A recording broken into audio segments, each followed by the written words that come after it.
Let me see if we are live. We should be.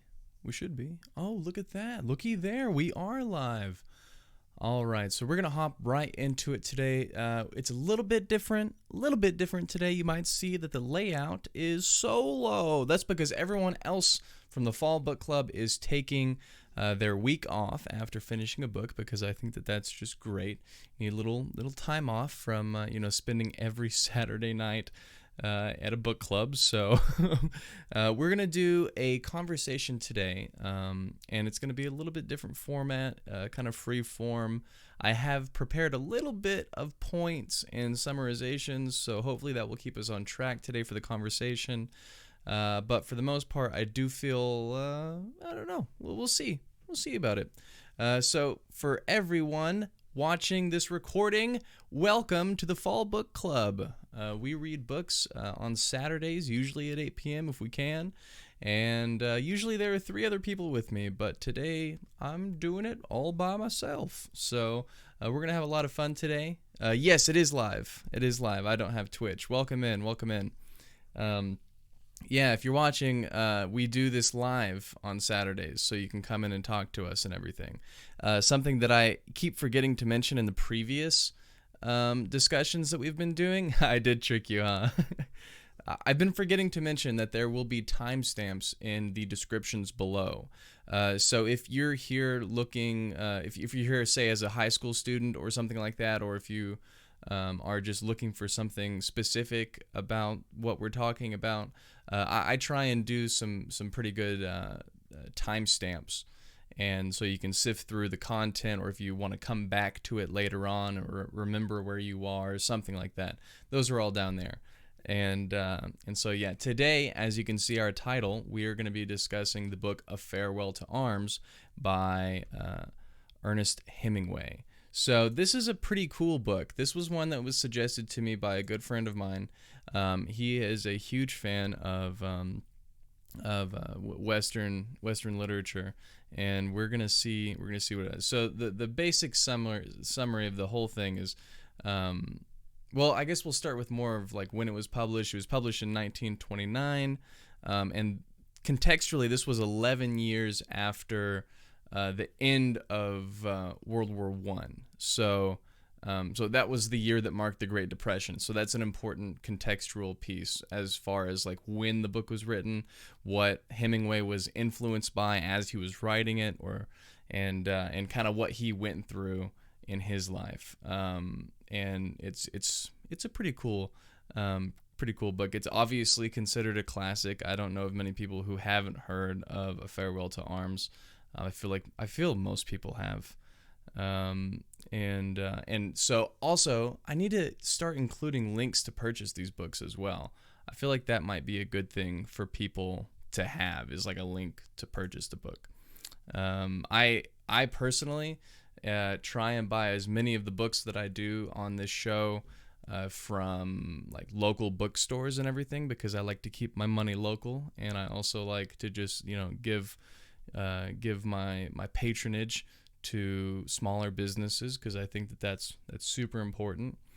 But yeah, okay. So basically, this whole book is narrated by Colonel Henry, and Colonel Henry's a pretty cool dude. We'll get into his character layout in a little bit, but we pretty much quickly find out that that Colonel Henry is an American working as a medical officer in the Italian army, and so when we start out for chapter 1, it's basically kind of weird. So the chapters are pretty small. This book has 41 chapters in it, and today we'll only be covering 1 through 10. Although I've read the whole book, so I hope I don't slip up and try and say something that is not pertinent to chapters 1 through 5. I'll do my best.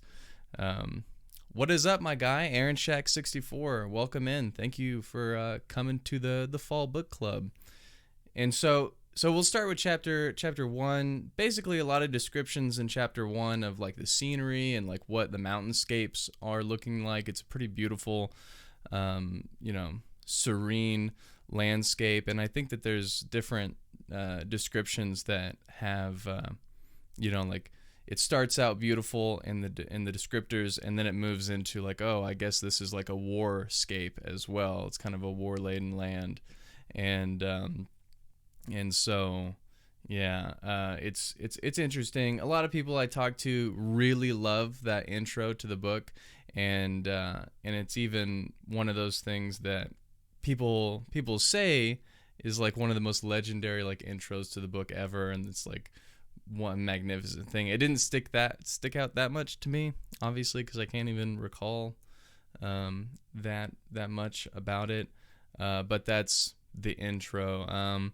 So he makes a point about the mountainscape, so basically just an establishing where you are, and then immediately cholera kills like 7,000 Italian soldiers right off the bat. So we start the book off with like these beautiful mountains, and then cholera, an epidemic, and so that's how chapter 1 basically begins and ends. Again, these chapters are pretty small, so I'm hoping that today's conversation may end up a bit shorter than I would like it to. Also, just because I'm getting used to talking about these books on my own rather than with 3 other people to bounce off of and like contribute to the conversation.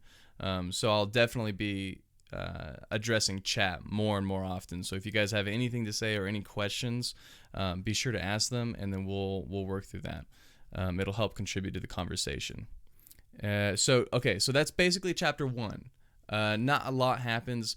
Chapter 2, Henry hangs out with his fellow officers and speaks with a priest, and we learn that Henry isn't religious but still good-natured. So this is a really great scene where he comes in. He was walking about and doing his thing, and then he makes his way into a pub, and it's some kind of bar. And I think it's important also to mention that there were different bars or clubs depending on what rank you were. So if you were just a basic enlisted infantryman, then you would go to a specific brothel or a specific bar in these towns. And if you were of officer rank, then you would go to a different bar or a different brothel. And that was kind of how it worked. And I don't know that it doesn't specify in the book whether or not these bars and brothels were like you couldn't get in unless you like had the proper rank. I think it was more of the enlisted men just couldn't afford to go in there, or maybe they just tended to go to these establishments more often than not. It's something that I might have to look up, and I've just inquired about. So he ends up in this bar, and he's kind of hanging out with the rest of the people, and this is the first time that we get to see Colonel Henry kind of behave differently in comparison to his peers. So his fellow officers are more rowdy, they're more prideful, they're more crude, and all of these different things. We start to see these characteristics inside of Colonel Henry as more stoic. Is probably the best way I would describe him. He's very stoic. He's relatively to himself. And he's not introverted by any means, because he doesn't really turn down opportunities to speak with other people, but more so just isn't overtly extroverted, I guess, if that makes sense. He knows how to listen, I think, and he also knows when to speak and when not to speak. So these are pretty good attributes that I think that he has. He's a bit of a mild character, Henry is, our main character and narrator. So they start these conversations, and most of the conversation is about the war and about what's going to happen. I think at this point, some of the officers are mentioning things about the fact that the war is not going to continue, or that it won't continue for long. They'll have a long break because of the winter approaching. Some of the officers disagree with one another, and then we get introduced to another character, which I think is an important one. I'm not extremely privy to all of the different symbolism that's present in the book, but we'll try and get into that later. We might just make a round on the 5th video here. I didn't actually check if there were any film adaptations for this book, so we'll have to see about that. But the priest comes in the picture, right? So priests have to eat too, and especially within Catholic culture, it's not it's not a sin like it is in, like, say, like the Protestant Baptist denomination to, like, have a drink. And so he's in here at the bar, and I don't know if the book even mentions whether he's drinking a stout or not. But he has a conversation with him, and all of these officers are just busting this priest's balls hardcore, just joking with him about this or that, and surprisingly they never, just like I said, it's like seemingly seamlessly integrated into the culture. Drinking isn't really that bad, unless of course you're like obviously like stumbling around drunk, and the thing that they bring up with him most is like, oh well, why don't you just get a lady? Why don't you you'd be a lot less lonely. I'm sure you're lonely, priest. Why don't you just go to the brothel next door or upstairs or whatever?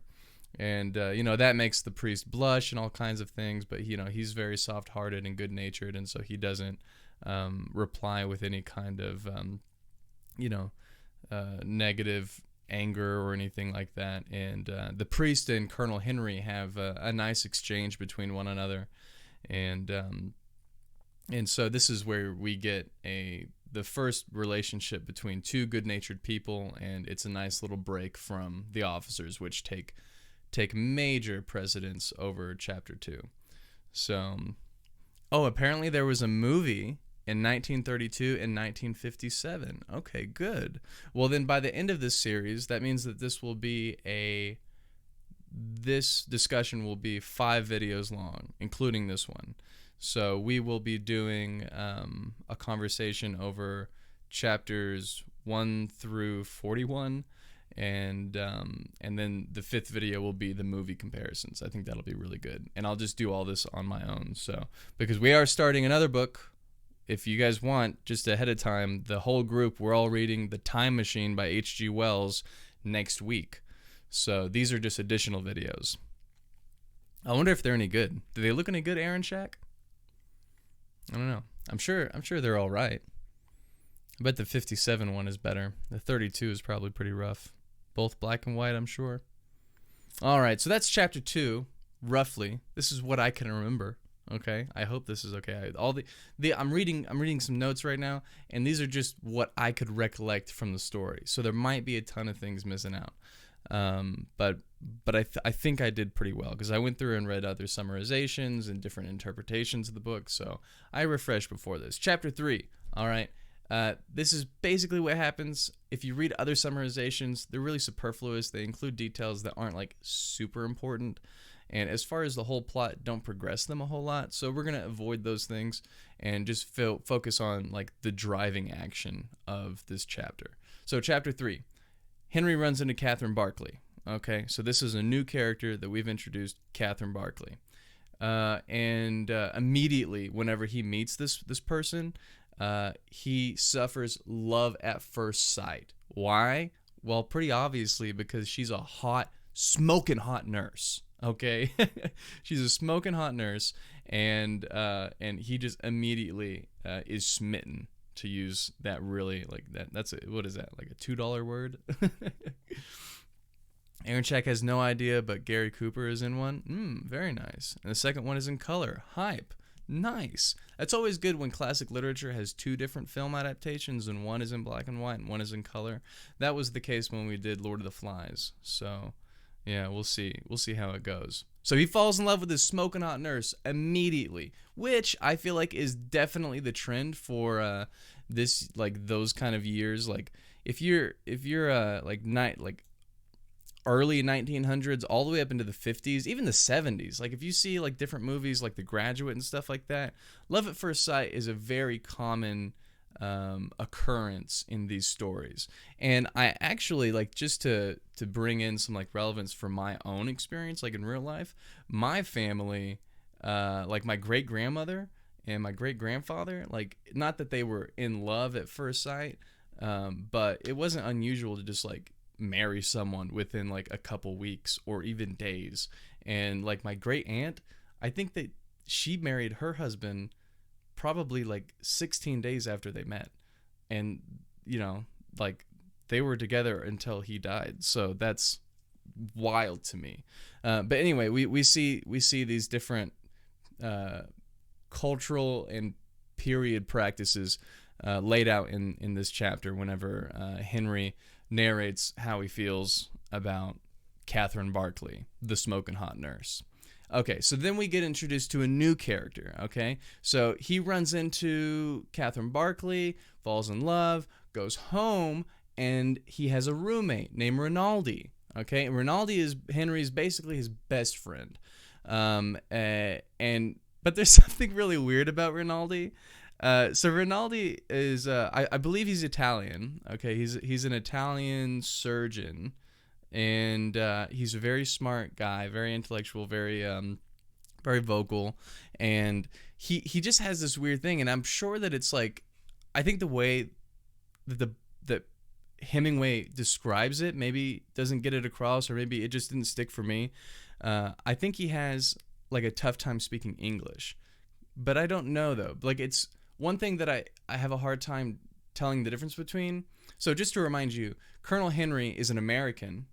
He's American, born an American, but he is a ambulance medical officer in the Italian army. Okay, I don't know if I mentioned that before. That's an important detail, right? So he's clearly fluent in Italian and speaks in Italian. So it's hard for me to tell like when characters are speaking in Italian and when they're speaking in English. Occasionally, it tells you that because it's important, because they attempt to speak in English or Italian and then prefer to differ, or they talk about which one they want to speak with one another, who's more comfortable with what.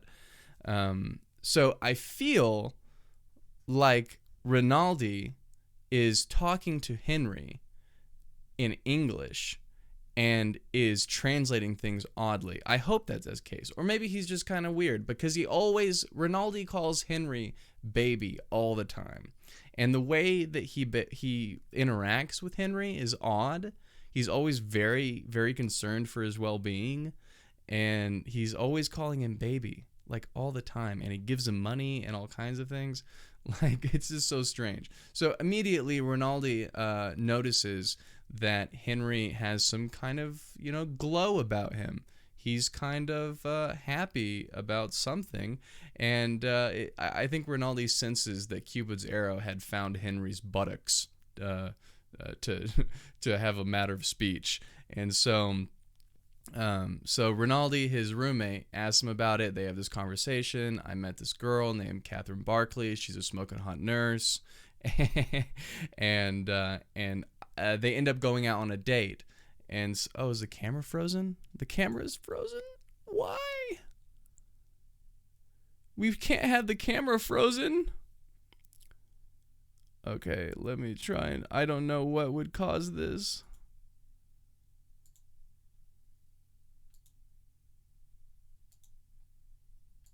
Okay, there we go. Hopefully that doesn't happen frequently. We'll see. So they talk about this. They're going, no, I appreciate that. Please do tell me if anything is off with the stream. It helps improve and maintain the quality of the stream. I appreciate that. Thank you. So they go on a date, but Henry doesn't have enough money to seem. He wants to put his first and best foot forward, and for this first date and interaction, he wants to increase his odds of getting the girl, and so he tells Rinaldi's like, well, how much money do you have? And he's like, oh, I don't know, probably not that much. And Rinaldi's like, no, you must have all the money, because he's a surgeon, so he has more money than him. Obviously, than an officer, he's going to have a little bit more money. So Rinaldi gives Henry some money just so he doesn't seem like a little poor boy taking this girl out on a date. And that is chapter 3, basically. Okay. So chapter 2, we introduced, chapter 3, we are introduced to Catherine Barkley and Rinaldi, the surgeon, Henry's best friend. Okay. So then we go from chapter 3 into chapter 4. And both Henry and Rinaldi visit Catherine, where we find out that she is a widow and that she prefers Henry over Rinaldi. So at first, that's how it was. Now that I'm remembering it, that's he talks about Catherine Barkley, but not in a way that he admits any feelings for her to his friend. And so they agree to go visit Catherine, and Catherine has one of her friends that comes, and it's this classic, I guess, a trope where, you know, you go out on a double date, and we see these things all the time. Again, I love to see in, like, you know, classical literature tropes that are echoing into so many other different stories, you know, whether it's like television or film or whatever it is, where they're, you know, it's just like a double date. We'll go on a double date because we don't know each other. So I think that's great. So yes, so Rinaldi likes Catherine as well. And so the original thing was, and I don't know how it was, because I think the whole deal was that Rinaldi's a surgeon, so he gets first pick, essentially. And it was also one of those things where I think Henry had just told him about a smoking hot nurse at the hospital, and Rinaldi had been talking about how he wants a girlfriend, and so Rinaldi was like, "Oh, well, I gotta go talk to her," and everything like that, not realizing that Henry liked her, and Henry didn't say anything to Rinaldi about the fact that he actually likes her, and so there's no like anger between the two. There's no like resentment about this lack of communication. Henry just kind of lets it flow, it seems like, and so they end up going on the date, and then by the end of the date, the double date that they go on, Rinaldi is walking home relatively drunk with Henry, and makes a point to tell Henry that he basically sees that Catherine really likes Henry and not him, and that's fine. And that's a really cool thing to do. I've been in situations where, you know, we virtually the exact same scenario where we end up going on a double date with two women that we don't really know all that much, and then, you know, by the end of the night, our interests and hobbies and things like that and our personalities are a little bit more revealed, and we find that the pairings were a little off at the beginning, and then you just maybe even switch like mid-date or by the end of the date or the next date. You just switch and you say, well, I kind of like this person a little more, and they kind of like that person a little more. And I've been in situations where that has happened, and there's been a little bit of animosity between the guys, you know, the two, like one of my friends, or even the women too. And sometimes it doesn't transfer as smoothly. In this situation between Henry and Rinaldi, they transfer almost flawlessly. There's not even a second thought about whether or not they would feel, you know, Rinaldi would feel upset that Henry is like maybe stealing his girl or something like that. Nothing like that. And I think that's also a testament to this time period's casual dating culture, which I really wish would come back, because it is very fun, and it's also necessary too. So like today, even my experience, like back in high school when everyone was dating and I was dating everyone all the time, it was worked off of an exclusive basis. So whenever you wanted to date someone, you had to like ask them out on a date, and then like multiple dates would like end up in you eventually becoming like their boyfriend or girlfriend. But the problem was that you couldn't date, like in my experience, the problem was that you couldn't date anyone in close succession to anyone else. So if you wanted to go out on a date to say like the motocross with a girl on Friday, then you couldn't in turn go to see the movies on Saturday with another girl. That would be improper, and you would catch hell for it, and I did many a time. So I think, and also from what I've been able to surmise from my great-grandparents talking to me, is that you would date around. And so it wasn't taboo to date multiple people within very close succession, even like the same day even. And that if you didn't like them, then you'd go out with someone else and you'd get a feel for them within a night, and go here or there. You'd have, especially for women, you'd have different quarters and stuff like that, depending on how old you were. And I think it's much better, much better, because you're not like, you know, tied down so far It would really take a lot of commitment and you'd have to be sure about it to go steady, right? I like that word, go steady. So they're dating around. That's chapter 4. All right, they go on a double date. Rinaldi tries to get Catherine. Catherine doesn't like Rinaldi. Rinaldi recognizes that, tells Henry about it. Henry knew it all along, and they get along. They go home, and that's chapter 4. So it wasn't a competition. It was not a competition. It was a casual night out, and it doesn't actually describe a whole lot their outing. It just says that they went out. And then it's kind of one of those things where, like, if you were thinking about it in film terms, that they decided that they were going to go out in, like, chapter 3, and then chapter 4 is, like, basically them coming back from their night out. It's like starts toward the tail end of their date, and like people are just leaving, escorting them home. So they I think it kind of skips over that a little bit. Going steady, and that's because they are bros, and that's what bros do. Exactly, yeah, they're just cool with it, man. And I think that's the best attitude to have toward it. Okay, so we've gone into chapter 4, they've finally communicated that Catherine and Henry are a thing. Rinaldi didn't really hit it off with Catherine's friend all that much. They just went home a little drunk and still best friends. Chapter 5 now. So Henry continues to pursue Catherine, and he does so by meeting her in a garden that she commonly goes to on break and enjoys, instead of like taking smoke breaks, I think she just goes out into the garden to sit on her breaks from being a smoking hot nurse. And so they chat and stuff, and then Henry ends up making a move on her. Oh, golly.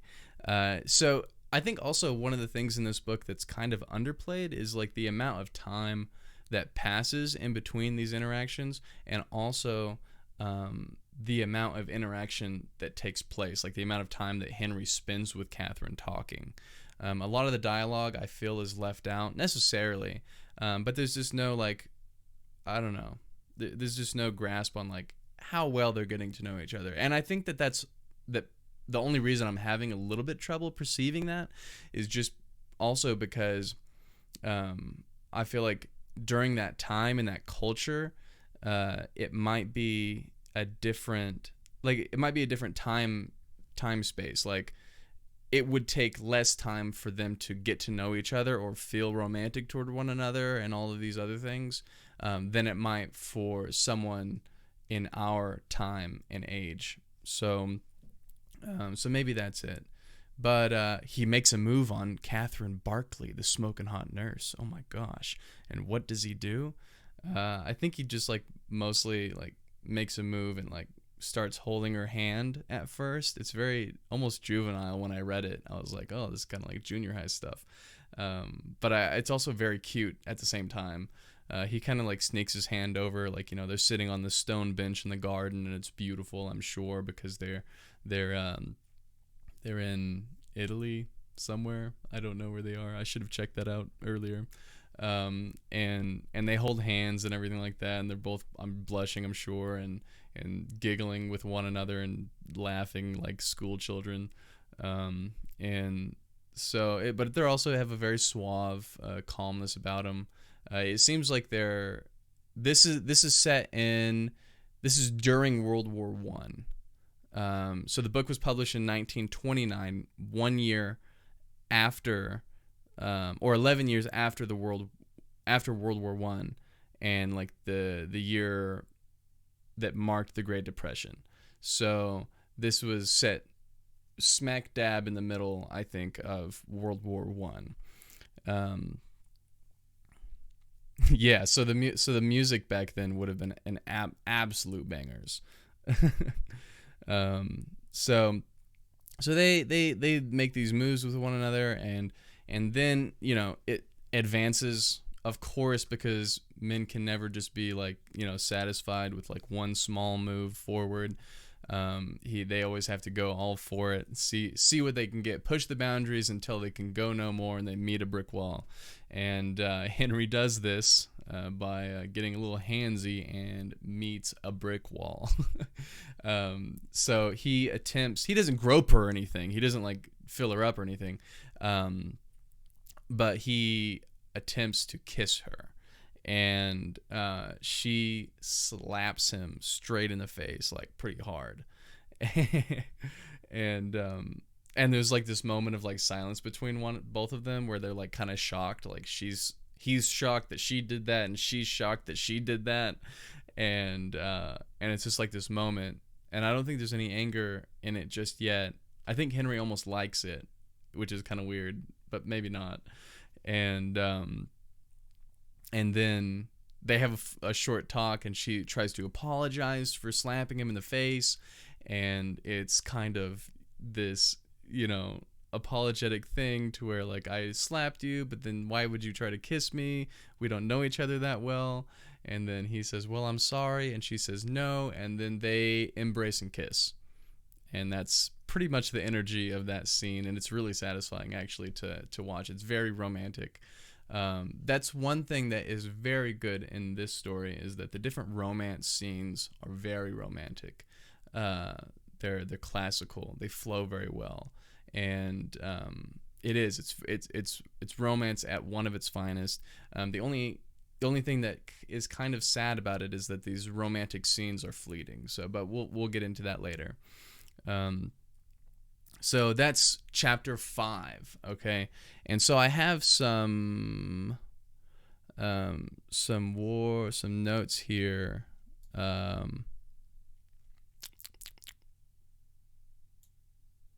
I think some Spark notes. I don't know why I put these here. I think I was going to read them off. Oh no, this is about the short first chapter. Yeah, never mind. Okay, so that was chapter 5. No. Oh, yes. Oh, an important thing in chapter 5 before we leave it.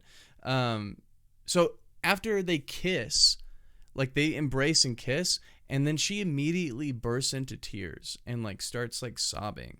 And she says, and this is a quote, "We're going to have such a strange life."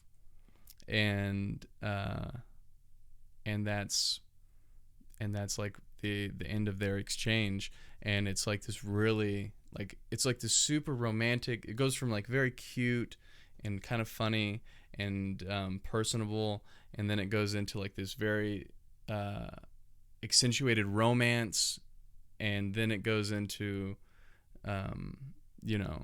this like very heavy, odd thing. It's almost a prophetic thing. I mean, if you read a lot of books, you almost assume that that's like some blatant like foreshadowing, but you don't know what to make of it. And so that's kind of one of the weird notes in that chapter. So chapter 5 is really good, and it ends with Henry going back home to Rinaldi, and Rinaldi again continues to call him baby, and also recognizes that he is on cloud 9 as a result of kissing the woman of his dreams. So they talk about that, and Henry tries not to divulge too much just because that's his private affairs, but he pretty much concedes to the fact that he did have a good time with Catherine Barclay. So that's chapter 5. This is chapter 6. Okay, we're going to chapter 6. All right, so chapter 6. This again, I think we can just chalk this up. There's a lot of things. I think from this point on, we just have to assume that these are just norms for that time period and for the culture that they lived in. I don't know, but even in the book, I think some of the characters recognize that things are moving a little fast between Catherine and Henry. And definitely the reason for that is because they immediately say that they love each other. And I can't remember who says it first. Oh, it was Catherine. Okay, so Catherine tells Henry that she loves him, like on like the 3rd or 4th meeting, which is really odd. Like, who does that? That's super weird. And and he recognizes that it's weird too. Like, it's not just one of those things where like he like falls into it and he's like, oh, I love you too. He like, there's an internal dialogue that gets described in the book about how Henry doesn't know what to say. He feels like things are moving really fast, but he kind of wants them to move fast and he doesn't mind it. He's like kind of scared about it, doesn't know what to do. And so he just kind of blurts out, I love you too. And so he goes along with it, but not like immediately. And of course all of this happens like seamlessly. These thoughts happen within a few seconds in his mind. But then shortly after, they do their whole walk through the hospital together, go on the break in the garden again, and they're having some pretty surface conversation, and nothing special. And the reason I think is because it's kind of both of them are thinking about something, right? The fact that she just said I love you and that he said it back, and then the way that he said it, how long did it take him? Did he delay? Is that a thing? And I think that's what's preoccupying their minds and like is making their topics kind of lackluster, I suppose. And so finally she kind of stops and recognizes how they've been playing some odd game, and that all these lovely words are just playing with one another, and that this wasn't genuine. It was extremely superfluous. It's unneeded, and to what end? They don't know. And they kind of pretty much explicitly talk about that with one another and recognize that these were just, a cat and mouse game, and neither one of them could decide who was the cat or mouse.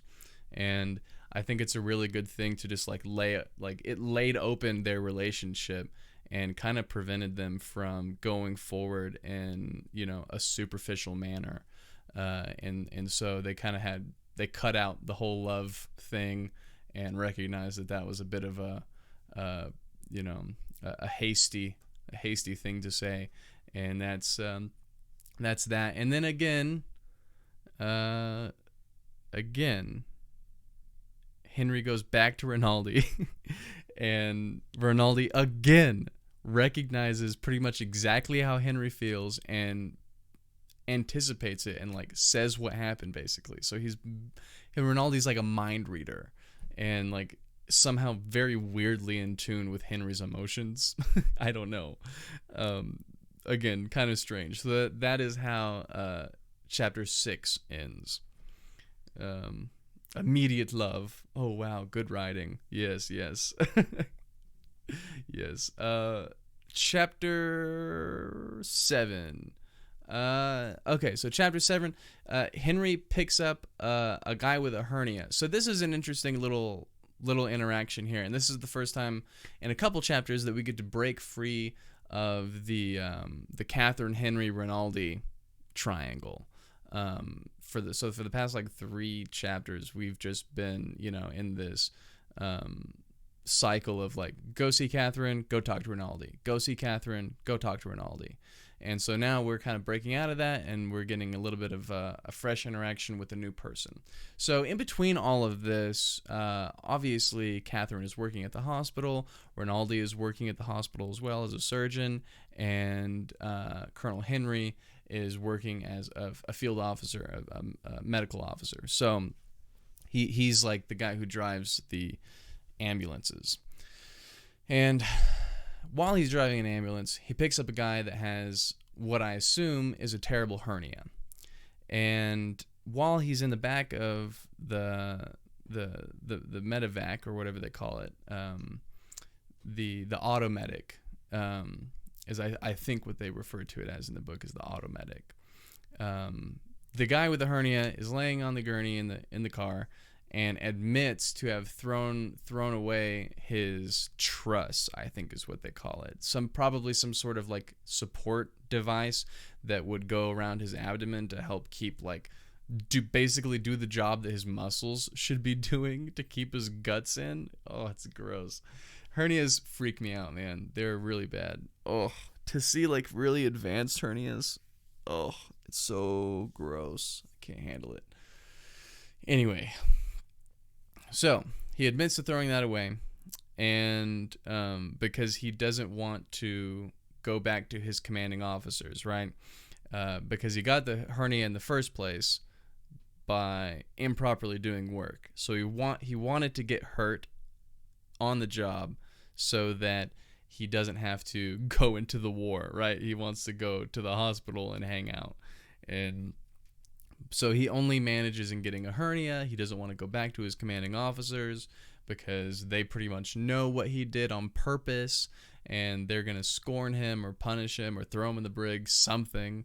And so Henry suggests that if you're scared of returning to your commanding officers, then you should just take a knock on the head and I'll admit you to the hospital. And so the dude does just that. He like smacks himself on the head with like a rock or something, causes a major contusion and probably some sort of concussion, and like a laceration on his head as well, and gets admitted to the hospital. And so this was an interesting thing, and it is also another like look into like who Henry is. And we've seen him converse in the bar with different officers, but I don't think that we got too much into political or war talk just then. And so we haven't seen how Henry feels about the war just yet. And this, I think, is one of the first tips into how he feels. And it's kind of like one of those things where, well, first of all, I guess this is important to mention as well, too, is that the Italian army is not super well respected at this time, which is a bit unfortunate. Not even Catherine respects the Italian army all that much, because they're smaller, I suppose, and people claim that they're less well trained in the book. And so, but Henry doesn't really care about that all that much. It doesn't seem to upset him whenever people voice those kinds of opinions about his army that he's in. And in addition to that, whenever there's an opportunity for someone to, abandon his post and his duties to his country, Henry is all about it. He says, well, man, if you got a problem, if you don't want to go back to work, then you should just knock yourself on the head with the rock. Then you go to the hospital. You'll be all good, buddy. And and so it's kind of like the Italian army is on the way down anyways. I think it's degrading in quality continually throughout the book. And so Henry kind of has his own hand on that. He's like, yeah, I'm not going to work to make it any better or hold anyone to any standards. I don't think that he himself really wants to hold himself to that many high standards anyways, as far as his service in the military goes. So that's interesting. So he knocks the dude on the head, puts him in the hospital. Wham, bam, perfect. And then it jumps to a new scene within this chapter. And immediately, pretty much after that, Rinaldi is escorting a drunk Henry to the hospital to visit Catherine. So they have a time at the bar, and there's a bar scene and everything like that. And he's having a good time, just chilling. And the officers there want him to continue drinking. So they try and make him go drink for drink, and they get him pretty drunk. And so Rinaldi is obviously his wingman. He's hanging out with him at the bar. And Henry says, I want to go see Catherine. He's probably not that drunk. But he's drunk enough to where if anyone talked to him, they would clearly know that he was inebriated. I think it's a bit of slurring words and like a little bit of stumbling. So not terrible, but like not the best. Like he probably shouldn't go see Catherine Barclay in this condition. I wouldn't. And I also think that Rinaldi is a little drunk too, but not as drunk, but drunk enough to be like, sure, I'll do whatever you say. But I think that's also a testament to just how much Rinaldi likes Henry. So yeah, exactly. This is an opportunity for him to spill some stuff. He just drank the elixir of truth, which is alcohol. So Rinaldi helps carry Henry to the hospital and sits him down in a waiting chair and like tries feeding him these like coffee beans, like these espresso beans, and like tries to like sober him up with like gum and stuff. And I don't know how well that works.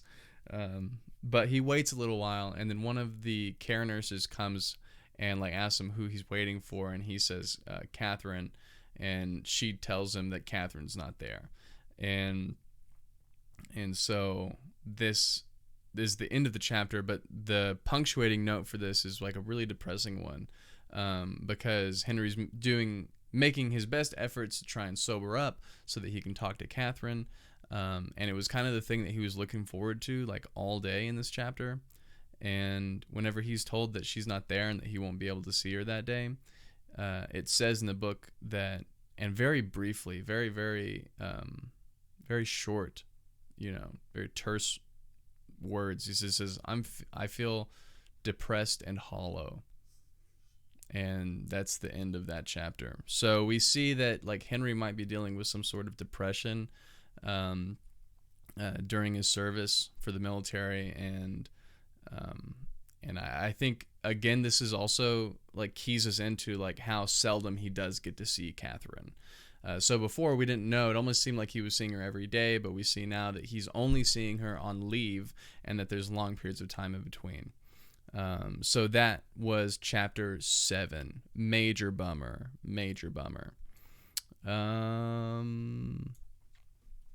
All right, next day, chapter 8.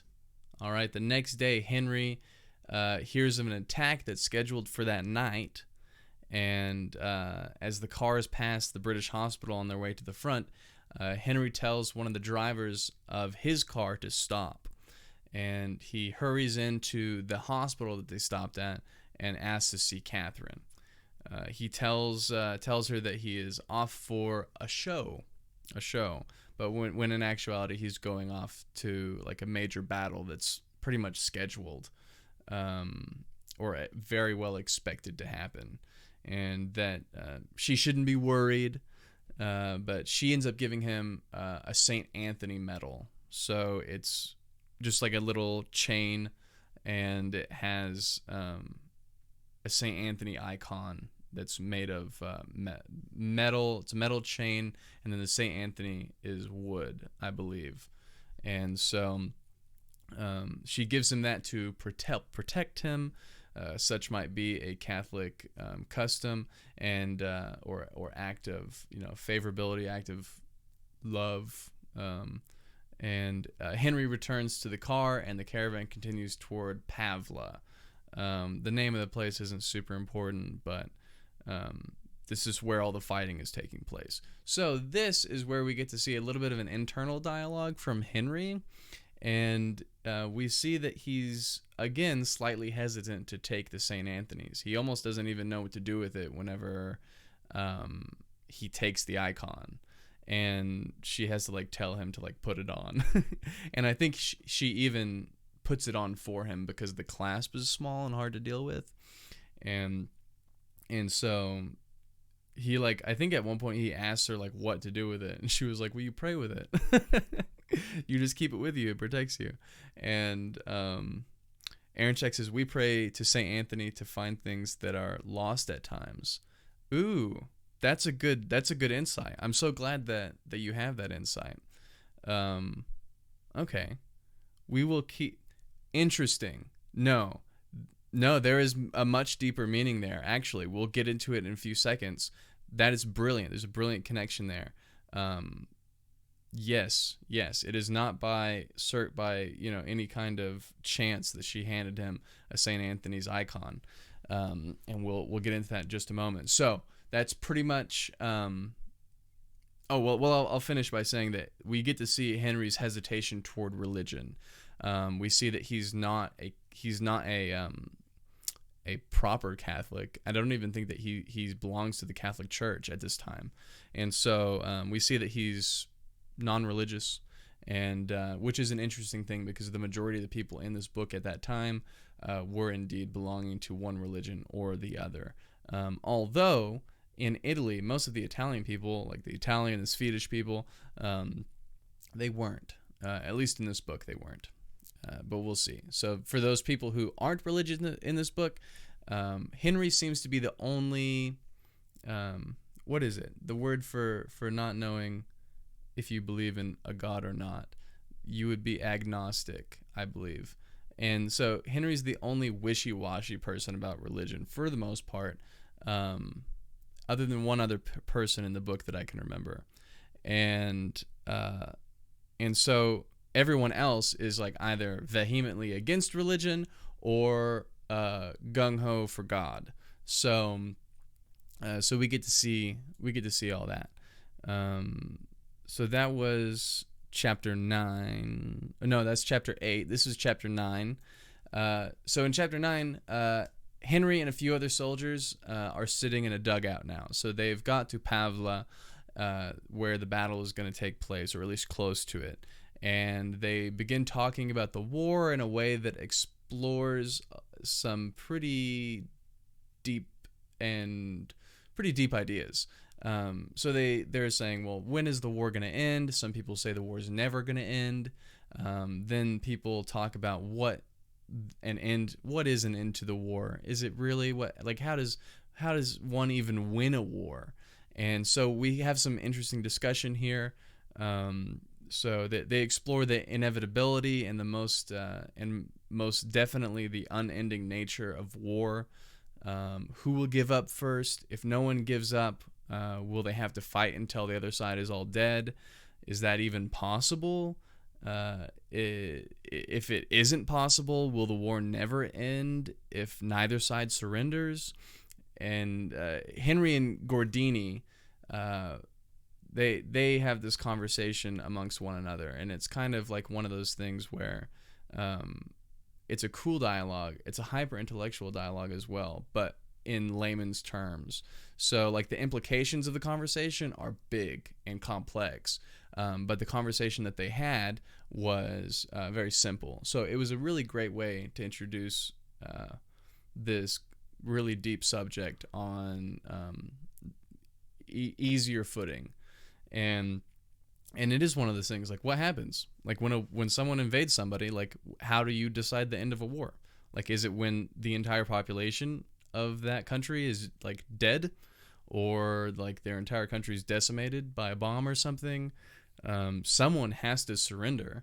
And who is it going to be? And how do you decide when to surrender, you know? So that was kind of the things that they explore.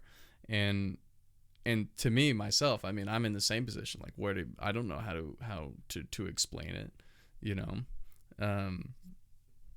Like when you consider like a conflict, the conflict in Asia, like that was most people consider that as a loss for the U.S., which I would have to agree with, despite being mostly ignorant about all of those events. But then we are also considered to have won the world wars. So I don't know. It's an interesting conversation. So where are we at? Henry and Gordini end up getting tired of this talk, and everyone decides that they're hungry. So they're like, we're hungry. We haven't had food all day. We need some food. Please feed me. Feed us. Feed us. They don't do that. I'm sorry. And so Henry and Gordini are kind of like the leaders in the situation. They go and talk to their CO. They go talk to their commanding officer in another tent and say, hey, our boys, they're hungry. We need to feed them. What are we going to feed them? They say, well, I don't know. There's, at this time, there's mortar shells like dropping and stuff like that. And they tell them where to get the cheese, like a big slab of cheese and some cold pasta, but like a ton of it. So like that'll work. And so they go and grab it, and on their way out from the tent to their dugout, like mortar shells are hitting close, really close, like close enough to where like there's dirt going everywhere and dust, and they can't hardly see, and they have to use landmarks on the ground to try and find back to where their dugout is. And when they get back in there, the pasta and the cheese have a layer of like soot on the top, and which is really disgusting. And so they do something really gross. Well, one, they like shave the top layer of the cheese off, which I'm like, yeah, that's good. That's a good decision. That's fine. But then with the pasta, they like kind of do that a little bit, but not really effectively. They just end up like kind of mixing it in together.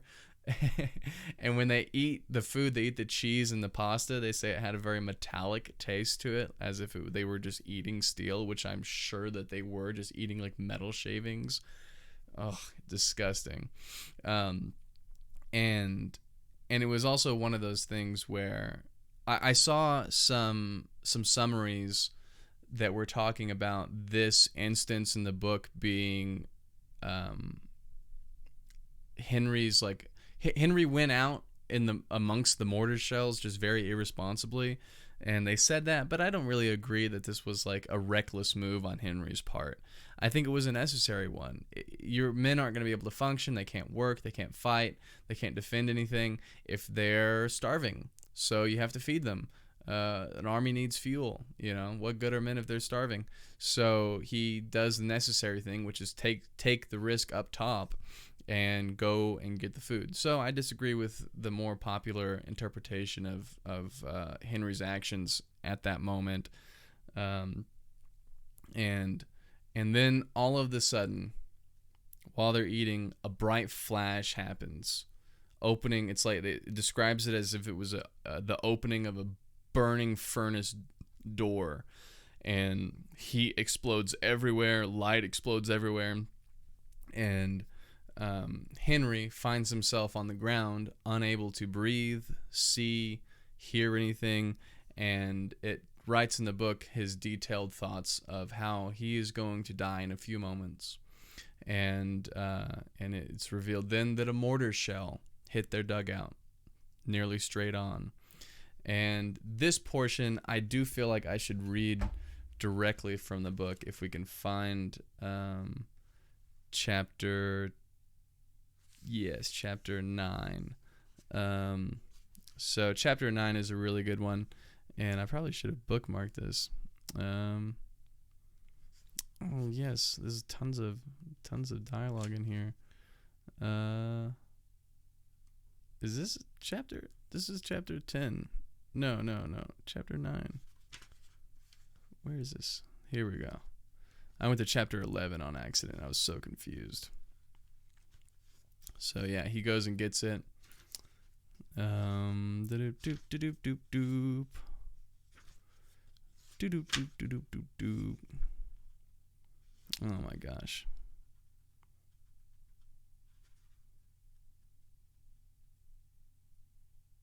Oh yeah, here we go.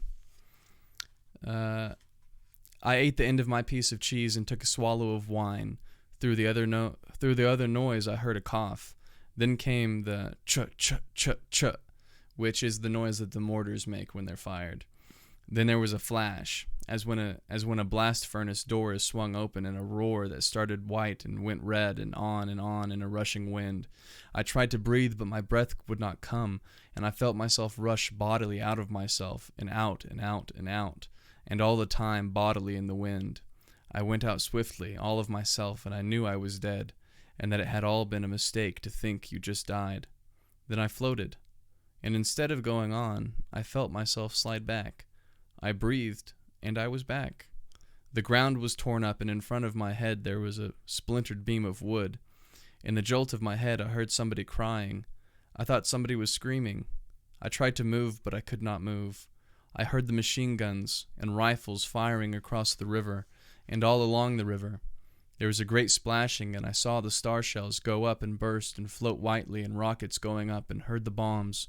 All this in a moment, and then I heard someone close to me saying, "Mamma mia! Oh, mamma mia!" And most of this stuff is best in the imagination's mind. I think for the dialogue in here, it might seem a little funny too to like hear like Italians saying like "mamma mia," just because I think it's one of the more stereotypical things for Italians to say is "mamma mia." But like the important thing to realize is that that's just what they would have said, and that in this scenario, it's like blood curdling for me. Like this is one of the most influential, one of the most memorable and impactful chapters in the book for me, just because it's so gruesome, honestly. Just like to see like the damage that one mortar shell can cause to people, and how awful it is. So yeah, and then I heard someone close to me saying, "Mamma mia, oh mamma mia." I pulled and twisted and got my legs loose finally and turned around and touched him. It was Bassini, and when I touched him he screamed. His legs were toward me, and I saw in the dark and the light that they were both smashed above the knee. One leg was gone, and the other was held by tendons and part of the trouser, and the stump twitched and jerked as though it were not connected. He bit his arm and moaned, "Oh, mama, mamma mia." And then he just ends up going on this rant, but that's pretty much the whole deal. He goes on a very rant in Italian, which I would not do any justice to. But he is fatally wounded, very clearly. His legs have been blown apart, and he's suffering, calling out to his mother, and then toward the end of his breaths, requests that someone kill him because he's in such pain, and he dies, assumedly just bleeding out or succumbing to shock, something of the sort. Maybe he had a heart attack. I don't know. And shortly after that, Henry attempts to get up, and whenever he does attempt to get up, his leg falters and fails him, and he falls to the floor. He gets up again, this time supporting himself on his good leg, and reaches down to see what the issue is with his leg because he can't feel it. And he finds that his kneecap was basically blown off, and that it's like holding on by like one tendon, and he can see it just like dangling there. So his knee is pretty messed up, and so he has another friend that seems to be a little wounded but not killed, and another friend who was instantly killed, and I think he's just destroyed. There's not much left of him. And so these people come in. He ends up walking, forcing himself to walk with his knee exploded, and he gets out of the bunker, and some more medics come to check out what had happened because they had seen the bunker hit with the mortar shell, and they throw him on a stretcher and basically just carry him away. So this was, now they put Henry into an ambulance, right? Oh no, this is an important part. So, right. Okay, so an important part. And it's the only point in which it's important to know Henry's backstory a little bit. It's touched on a few times, maybe toward the latter half of the book, but they carry him into a medic tent. And when they carry him into the medic tent, I was actually surprised to see most of the mainstream note databases and websites leaving this point out. But when they carry him into this medic tent, there's people who are mortar victims all over the place. People who are in bad shape, way worse than Henry is. Henry has some hearing damage, maybe some burns on his leg and his face, and his arm, and his left knee is blown out, but he's in all right shape comparatively. Now, one of the head doctors comes over and checks him out and tells him that he's going to have to wait for evac, right? And so that's not very good because he's in excruciating pain. He only got one dose of morphine or something like that in his leg, which isn't going to last him long. And so another person, a British officer, comes up to him and says, "Do you know who this person is?" And they said, "No."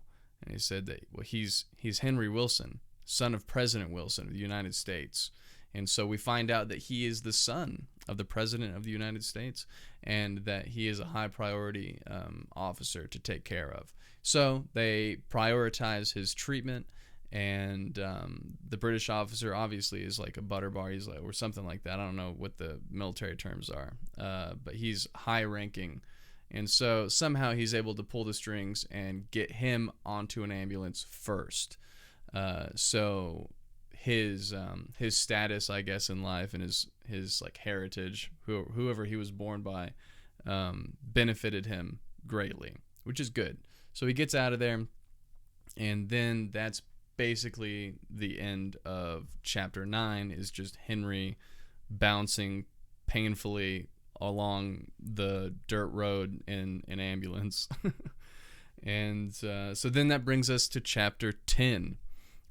He's now at a field hospital, and he's lying there in intense pain, and none other than our good friend Rinaldi comes to visit and informs Henry that he will be decorated for his heroism in battle, and that not only will he get a silver but a gold medal and everything, you know, for bravery. And Henry protests him, declaring that, you know, he didn't display any heroism. He was just in a bunker, and he just got hit by a mortar, and that there wasn't anything that he did that was so great. It was just that he was in the wrong place at the wrong time. And but Rinaldi continues to insist about the medal, and it seems to be the only thing that he's concerned about at this point, really. I mean, he's gone on about it for on and on and on. So he leaves Henry with a bottle of cognac, and I hope I'm saying that right, cognac, and promises to send Catherine to see him soon. So this is another scene that really made me wonder about Rinaldi, because I'm just like, I don't know. Maybe I'm just being really narrow-sighted or something like that, but I do feel a little bit like Rinaldi's kind of gay. Like, he's kind of gay, maybe not for all guys, but maybe just a little gay for Henry, you know? Like, it just seems that way to me, because he's like, because this is one of the points that you really get to listen to Rinaldi just like call him baby, baby, baby, baby, you know, with that wonderful Italian accent. So I don't know. And also, like, I guess at that point too, like, you probably shouldn't be drinking alcohol after having such a terrible injury. But back then they were like, you know what? We're going to have to cut off one of your limbs, drink this bottle of whiskey. So yeah, I agree. They're just homies, but it's just hard to like get rid of, you know, that first, like, I know that they're just friends, but it just seems weird. Like, I don't know. I know that they are. It's just the way that it sounds. It just sounds weird. So, and it's also weird too. Like, well, here I'll substantiate my concerns more. I realize that they are just friends, but the reason that I feel like Rinaldi is a little light in the loafers is because he behaves like such a woman when Henry gets laid up in bed. He bursts through the door and like starts like worrying about him like he's like Rinaldi is his mother or something. Like, it's odd. Like, it's not like, I wouldn't think that another man would be so convinced and so emotional and so emotionally expressive like Rinaldi is. So maybe he just has some more feminine emotional expressions. I'm not sure, but yeah, we'll see. Rinaldi is a great character. Iconic, ironic, iconic. Welcome, my guy. Glad you can make it. Welcome to the Fall Book Club. So we have basically that. Yeah. So that's basically it. That Henry ends up getting laid up in the hospital, got his kneecap blown off. Rinaldi comes to visit him, gives him a bottle of cognac. He downs it pretty much immediately, like immediately gets drunk. And so that's pretty much where chapter 10 ends. So we have covered chapters 1 through 10, and now we're going to go ahead, just because I think we have some time, we can take some time to do this. We're going to go through the different characters that are in this book. So the first of all, we're obviously going to start with Lieutenant Frederick Henry. And so Frederick Henry, and this might be a potentiality here that Henry isn't actually the president's son. I think that British officer just said that in order to get people to get him out first. I think that's also a very potential thing because I just think that's it. So just to recap on the characters here, Lieutenant Frederick Henry is the novel's narrator and protagonist. He's a young American ambulance driver and officer in the Italian army during World War I. Henry meets his military duties with quiet stoicism. He displays courage in battle, but his selfless motivations undermine all sense of glory and heroism. His abstract terms for which Henry has little patience. His life lacks real passion until he meets the beautiful Catherine Barclay. And he seems to be a pretty simple type of guy. Not too cocky, can definitely stand up for himself, and doesn't always go with the crowd when he's urged to do so. So that's basically what Henry is, and I think that's the way that I described it before looking back at my notes. He's just an average guy, and it's so surprising to see such an average character in this book, like leading up the book, narrating it, main character all the time. You follow him everywhere, and he's just sort of like, there's nothing particularly special about him. Like, really, like, there's nothing extravagant about his character, his personality, or anything like that. His behavior. I mean, he seems to be pretty quick to love, but he seems, he's not super agreeable. I don't know. It's very odd to pin him down. So we'll try and get a better feel for Henry as we go forward through the story. And I think more about it. Another character we should cover is Catherine Barclay, of course. Catherine Barclay, a.k.a. Smoking Hot Nurse. Right?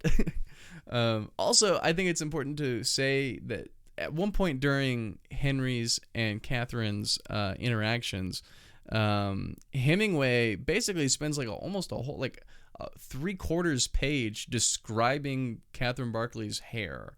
And how, like, beautiful it is and curly, and like how it falls and moves and everything, and shines in the light.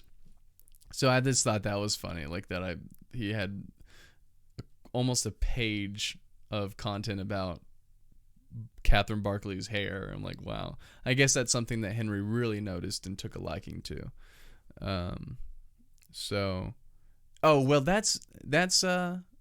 That's maybe relative to later in the story. Interesting. We're making all kinds of connections here on the fly. I love it. All right. So he's a hot English nurse. She's a nurse's aide, which I guess is an important detail. She's not just a nurse. She falls in love with the narrator, Henry, and yada, yada, yada. She's a widow.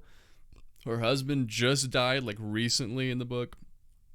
But like, she immediately decides to try and seduce Henry, I guess, as like a quick rebound. I don't know. Whatever you got to do to get over it, I guess. And we see some more things develop with her. Yeah, there's some notes here that I made, but they're kind of pertinent to later chapters. So, yeah. So that's pretty much chapters 1 through 10. I think today's discussion was like really good. I didn't know really what to expect. I know as far as Twitch streams, it's on the shorter end. We've only been streaming an hour and 13 minutes.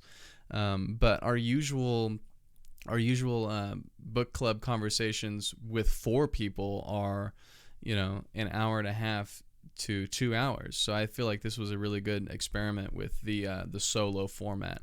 I hope you guys enjoyed it. Did you guys enjoy talking about this book? Is there anything in the discussion format that maybe I should tweak or do differently? I'm totally open to all kinds of suggestions. And I feel like this book is great. This book only gets better. It ramps up so fast, and so yeah, I'm glad you think it's interesting. I'm glad you like it. So I'll probably do these off and on. So I don't know the next time that I'll do this. If I could finish this all in 1 week before next week, I think I might do that. But we'll see. We'll see what we can do here. We'll see. It takes me a little bit of time to type out all the notes to keep me on track and everything. So we'll see how it goes. Right now, I'm freaking enjoying doing these conversations. And we will be back to our regular schedule next week. And we'll be reading The Time Machine by H.G. Wells. So that's very exciting. And I will add a link below for you guys to like purchase these books if you wanted to. And the reason I would do that is just so that I could get like some kind of commission off of it, because I end up having to buy all of the books for the members that are on the show. So it costs me a little bit of money to do this. I'm hoping to try and sell them back or return them to the store for in-store credit or something like that, just to try and cut down on the cost of the show.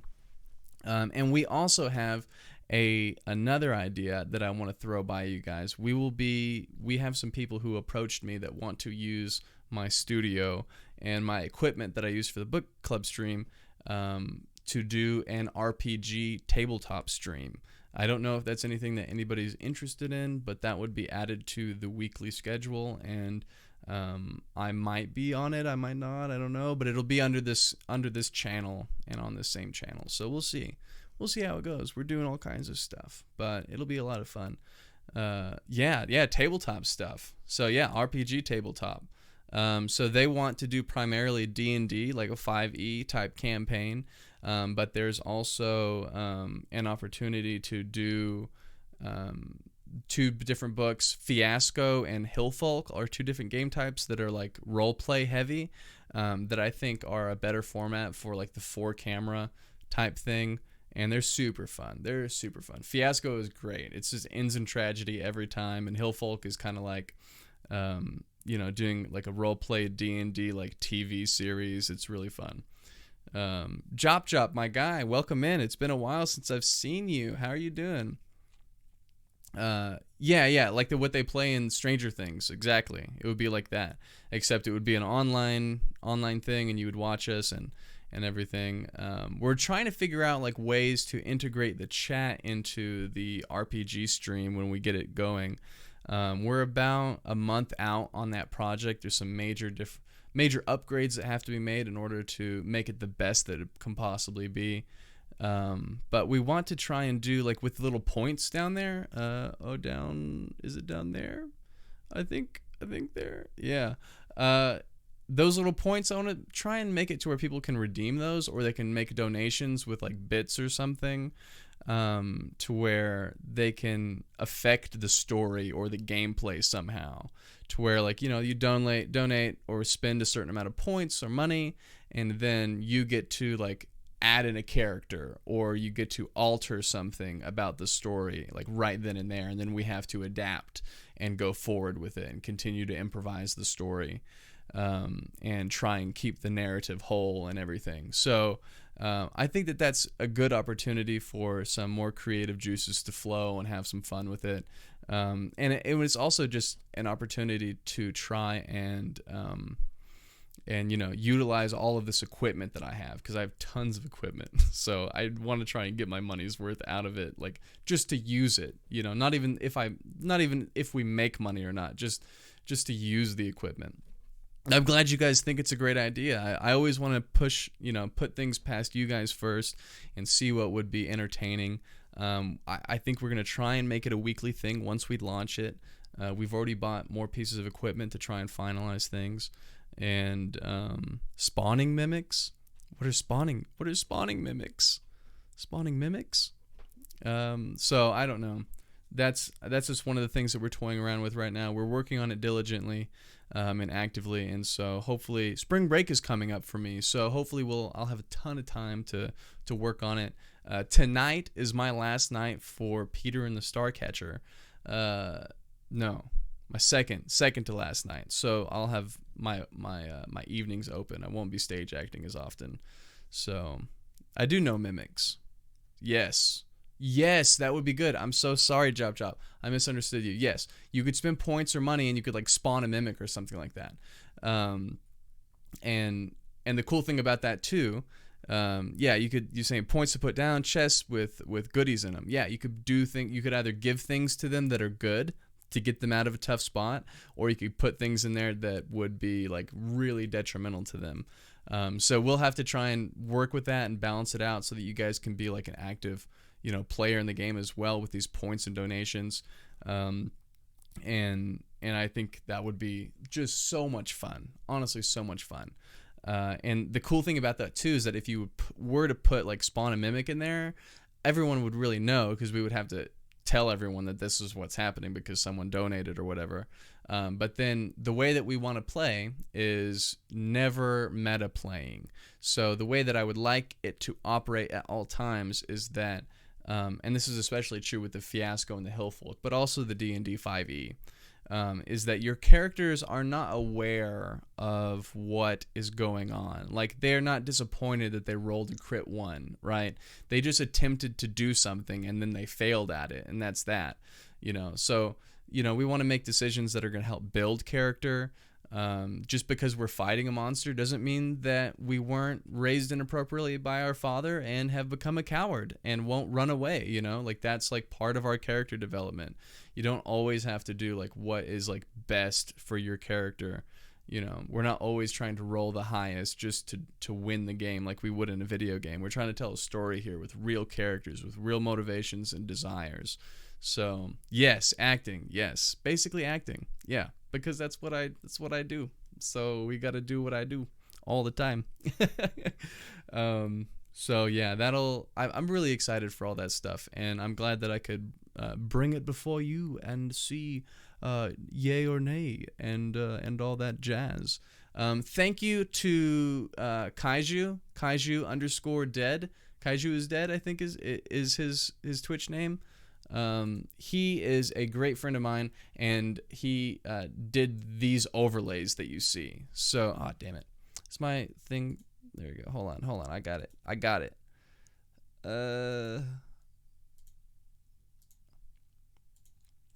So he did all of these overlays, and so he's really nice. I just want to give him a thank you and a shout out. I should shout him out at, like, let's see. I got to get his name real quick, though. Oh, gosh. He did all of these. Yeah, there we go. Kaiju. That is his name. Where is 5 more channels? Is that how you say it? I don't know. He did all these overlays, and for free, too. He just did them for me, and I can't even tell you how grateful I am for that. He doesn't stream, like, super regularly, but when he does stream, it's really fun to watch him. And he changed his, I don't know, I feel like a terrible person. Oh, yeah, there we go. Kaiju _. Okay, perfect. So we're going to shout him out real quick. Oh, damn. Where is it? Oh, that's not it. Is dead. Yeah. I don't know. You can go follow that guy. He's pretty great. Anyway, I've gone on too long. There we go. We get hit almost an hour and a half. So I won't talk any longer or bore you with lame ideas. I'm glad you guys like it, and I'm glad to get a yay. You just realized that most tables at schools have stab marks. What? Yeah, what are they stabbing with? Their pencils? Knives? They playing that game? The knife goes chop, chop, chop. I played that game when I was a kid, and I stabbed the shit out of my hand. It was terrible. Terrible, terrible. So, all right, guys. I hope you guys have a great day, and hopefully we can get some more game streams going at least once a week. I'm cutting back on game streams just because they take so much time. Like, I got to stream, Aaron Shack knows this. You have to stream for like 5 hours minimum just to stream. Like, the incentives for Twitch are hard. So I wanted to do more of these more concise shows to give myself an outlet for creativity, to work on something, to feel productive, and to also give you guys some good entertainment. So I don't think I will be playing the knife game anytime soon on stream, although, because I think that breaks Twitch policy. We might have to just put a video. Maybe I'll live stream on YouTube. I don't know. We'll see. We'll play. Good ideas here. Very creative. Yes, yes, yes. All right. Don't play the knife game, guys. It's not worth it. It's not worth it. It is impressive, though, if you can do it super fast, but it's not worth it. Okay. So thank you guys so much for coming in and watching and talking to me And I'll see you guys. This was the Fall Book Club, and we'll be back next week at 8 p.m. Central Saturday. So love you guys, and we'll see you around.